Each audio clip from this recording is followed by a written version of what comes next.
जो मॉक देने से हमने सीखा है ना, वो 3 बातें हैं। हाँ जी, सबसे पहले तो आप सभी का स्वागत है हमारे इस प्यारे चैनल नेहा एक नार पे। और अभी फ़िलहाल 5 बज रहा है। मैं निकली थी घर से 4:30 बजे और अभी मैं इस मंदिर में हूँ, शिव भगवान के मंदिर में, जहाँ मैं कर रही थी मेडिटेशन।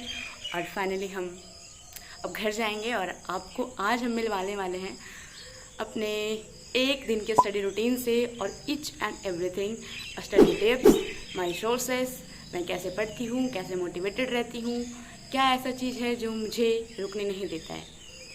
मुझे भी लगता है कि एसएससी मुझसे नहीं हो पाएगा, बट कुछ ऐसी चिंगारी होती है जिससे ये कंफर्म होता है कि हाँ जी, मुझसे ही होगा और किसी से नहीं हो सकता। सो चलिए अब मैं घर निकलती हूँ। भाई सुबह सुबह चलने का ना एक अलग ही मज़ा है, एक अलग ही सुकून है। हर जगह जहाँ मैं चल रही हूँ ग्रीन ग्रीन, देखो भाई, खेतों की तरफ मज़ा आ रहा है वैसे तो। हाँ, हवा चलने हाँ बहुत घूम ली बाहर। अब चलते हैं घर, और घर मैं पहुंच चुकी हूँ 5 बजे। अब हम आपको मिलवाते हैं यानी दिखाते हैं अपने पूरे घर का सबसे बेस्ट एरिया, जो है हमारा स्टडी एरिया, और जहाँ पे मुझे फोकस फील भी होता है। और पूरे घर का सबसे अगर अच्छा कॉर्नर मेरे को लगता है तो वो ये है। And this is my boss guys, ये मुझे दिलवाएंगे प्रमोशन, यानी कि इस रूम से एक बड़े रूम में जाने का। सो ऐसे तो लिखा हुआ टाइम टेबल है हमारा, और डेली टारगेट भी बनाना उतना ही ज़रूरी है जितना कि इसे फॉलो करना, और तभी ये फॉलो भी होता है। So let's start.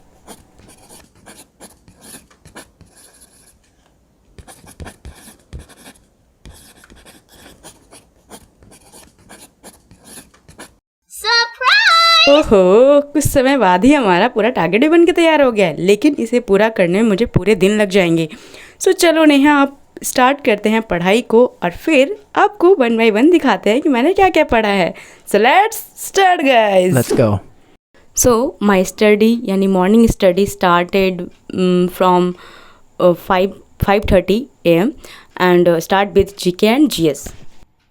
So guys, मेरा फर्स्ट स्लॉट का फर्स्ट आवर मेरा स्टार्ट होता है स्टैटिक जीके से, और मेरा आज उसमें रिवीजन करना था नवीन सर के बुक से फेस्टिवल एंड फेयर का, जिसका डिमांड हमारे एग्ज़ाम में कह लो तो चाहे वो सीजीएल हो, एमटीएस हो, सीएचएसएल हो, हर जगह एसएससी का कोई भी एग्ज़ाम हो, आर्ट एंड कल्चर से बहुत सारे सवाल पूछे जाते हैं गाइज़। आर्ट एंड कल्चर के टोटल 8 से 9 टॉपिक होते हैं, जो कि सारे ही इम्पॉर्टेंट है। अगर मैं आपको अगर आपकी डिमांड रही तो मैं इस पर वीडियो भी बना दूंगी। फाइनली मेरा 4 घंटे वाला काम कंप्लीट हुआ गाइस। अब आ गया काम चुटकियों में करने का, तो देखते हैं आगे का काम कितने देर में कंप्लीट होता है, और फिर अगेन अपने टारगेट पे कंटिन्यू होंगे। सब बने रहिए मेरे वीडियो में, और ऐसे ही आप सभी के साथ मैं और आप मेरे साथ पढ़ते रहिए। सो पूरे डे का जो सबसे बेस्ट पल और सबसे बेस्ट एरिया है वो हमारा है पूजा वाला जगह, और पूजा करना, क्योंकि इसमें हम सारी प्रॉब्लम्स, मन की भड़ास, सारी बातें भगवान जी से करते हैं, और उसके बाद सॉल्यूशन मुझे मिलता है, and then I feel very calm guys. उसके बाद मैं अपना भूख मिटाती हूँ मम्मी के बनाए गए टेस्टी खाना से, और फिर रेस्ट करते हैं। हाँ जी, अभी 1 बज रहा है, और 1 बजे हम अपना नेक्स्ट स्लॉट स्टार्ट करने वाले हैं, जो कि हमारा मॉक टेस्ट का है सेक्शन मॉक टेस्ट है, जो कि जीएस, रीजनिंग एंड इंग्लिश का देना है। सो अब मिलवाते हैं अपने मॉक टेस्ट के मार्क्स से। वैसे तो हमारे मार्क्स उतने अच्छे नहीं आते हैं, बट एक एस्पिरेंट होने के नाते हमारा अप्स एंड डाउन दिखाना काम है, तो मैं ज़रूर दिखाऊंगी कितना आएगा ये हर एक चीज़, और क्या उसमें और ज़्यादा सीखने को मिलता है, कैसे हम मॉक टेस्ट देते हैं और उसका क्या फ़ायदा है, हम शेयर करते हैं आप सभी के साथ। तो चलिए अपना मॉक टेस्ट को शुरुआत करते हैं भाई। तो चलो जी, आज सबसे पहले स्टार्ट करते हैं जीके जीएस से, ठीक है। और ये जो है ना, ये डिसीजन मेरे लिए बिल्कुल ही गलत था, आगे पता चलेगा आपको। तो जीके जीएस देने के बाद उसके बाद मैंने इंग्लिश दिया, एंड एट द एंड हमारा रीजनिंग का हुआ। तो सब तो ठीक रहा मॉक में, और मार्क्स क्या रहा, हमने क्या इसे सीखा, क्या नहीं करना चाहिए था, क्या गलती हुई मुझसे, ईच एंड एवरीथिंग मैं शेयर करूँगी इसी वीडियो में। सो वेट फॉर एंड वॉच। सो ये टाइम है शाम 6 बजे का, क्योंकि अब मेरा मॉक ख़त्म हो गया था, उसके बाद मेरा ट्यूशन पढ़ाने का टाइम हो गया था, फिर ट्यूशन पढ़ाए। अब थोड़ा सा 10-15 मिनट रिलैक्स करते हैं, उसके बाद वापस से मॉक को एनालाइज करेंगे, और उसके बाद आप सभी के साथ मॉक का मार्क्स भी शेयर करेंगे गाइज, और मेरे साथ आज क्या क्या हुआ है। So let's do. सबसे पहले तो रीजनिंग का, जिसमें CHSL वाले में 38.5 मार्क्स आया था 50 में, और MTS में 60/60। उसके बाद फिर अगर इंग्लिश की बात करें CHSL का, तो 28.5 मार्क्स और उसमें 46 आया था। भाई GS का तो आज कमाल ही हो गया भाई। तो क्या कहती जनता, मौका नहीं दिया जाए, क्योंकि आज मार्क्स हमारे बहुत बहुत ज़्यादा ख़राब आया है। खुश होने की बात तो नहीं है, लेकिन मुझे हंसी इस बात का आ रहा है कि मेरा पहली बार ऐसा हुआ है कि मेरा GS में 8 मार्क्स आया है गाइज। मैंने इस वीडियो में कहा कि हमारे मार्क्स अच्छे नहीं आते हैं, बट इतने भी ख़राब नहीं आते हैं।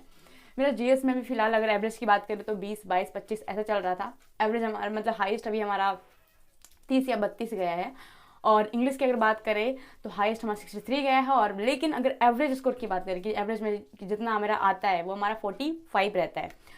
कभी 45, कभी 51, कभी 60 ऐसा चल, मतलब 60 नहीं, सॉरी 60 तो बहुत कम आया है अभी हमारा। लेकिन वो भी ठीक हो जाएगा जब मेरा सिनोनिम्स और एंटोनिम्स ठीक हो जाएगा तब। उसके बाद दूसरा अगर बात करें रीजनिंग का, तो रीजनिंग में हमारा एवरेज स्कोर की अगर बात करें हमारा, तो हमारा 40 रहा है अभी तक। और आज तो हद हो गया भाई, रीजनिंग में 60 में 60 आ गया। खुश होने की बात तो नहीं है, क्योंकि रीजनिंग ऐसा एक है ना कि उसमें अगर ईजी सीरीज आ गया तो भाई ऑब्वियस सी बात है फुल मार्क्स तो आना है। क्योंकि इसमें जो मेन फंसता है बंदा वो सीरीज वाले या फिर पैटर्न वाले जो क्वेश्चन होता है उसमें, जैसे कि हम CHSL और अभी MTS का दे रहे हैं, तो उसके अकॉर्डिंग मैं बता रही हूँ। क्योंकि इसमें यही 2 चीज़ है जिसमें आप फंस सकते हैं, और ये बहुत ज़्यादा प्रैक्टिस भी डिमांड करता है। तो ये सब तो ठीक है, बट आज के जो मॉक देने से मैंने सीखा है ना, वो 3 बातें हैं। पहला चीज़ कि GS से कभी स्टार्ट मत करो। आज हमारे पहला डे ऐसा था, मैंने GS से स्टार्ट किया, और लो भाई GS का इम्पैक्ट हमारे पूरे तीनों पे देखने को मिला। मेरा बिल्कुल डिसीजन गलत था कि मुझे GS से स्टार्ट नहीं करना चाहिए था। मैं हमेशा इंग्लिश से स्टार्ट करती थी, और फिलहाल ठीक भी चलता था। आज पता नहीं मेरी मत ही मारी गई थी यार, क्या हो गया था मुझे। खैर कोई बात नहीं। मॉक एक टीचर है, हमारा एक गुरु है, हमें सिखाता है कि भाई तुम कहाँ हो, कितना पढ़ने की ज़रूरत है, और सबसे बड़ी चीज़ क्या पढ़ने की आवश्यकता है। क्योंकि हम पढ़ तो रहे होते हैं, लेकिन बहुत सारी चीज़ ऐसे होते हैं जो फालतू में पढ़ रहे होते हैं, इसका कोई मतलब ही नहीं है एग्ज़ाम में, वो पूछा ही नहीं जा रहा है। तो ये चीज़ ठीक है कि मॉक के अकॉर्डिंग हमें ये पता चलता है कि हाँ हमें ये चैप्टर और ज़्यादा डिटेल में करना है। तो हमें तो अच्छा लगता है भाई, मार्क्स कम आए कोई बात नहीं, धीरे धीरे इम्प्रूव हो जाएगा। और तो दूसरा चीज़ मैंने बता दिया कि ये हमें बताता है। तीसरा चीज़ कि मॉक देने से ही हमारा कॉन्फिडेंस भी बूस्ट होता है। कभी कभी हम लो भी होते हैं, जैसा कि मेरे को अभी लग रहा था, बट कोई बात नहीं, ठीक है, समय के साथ सब ठीक हो जाता है। तो अगर आपको ये मेरा वीडियो अच्छा लगा हो तो लाइक, शेयर और सब्सक्राइब कर दीजिए, क्योंकि मॉक ने तो मेरा कॉन्फिडेंस डाउन कर ही दिया था। अब आप कॉन्फिडेंस बूस्ट करने के लिए एक लाइक तो कर ही सकते हैं ना। पता है, आपका एक लाइक मेरा नेक्स्ट वीडियो डालने का मोटिवेशन देता है। तो अगर आपको अच्छा लगा हो तो लाइक से सब्सक्राइब कर दीजिएगा। हर हर महादेव एंड राधे राधे।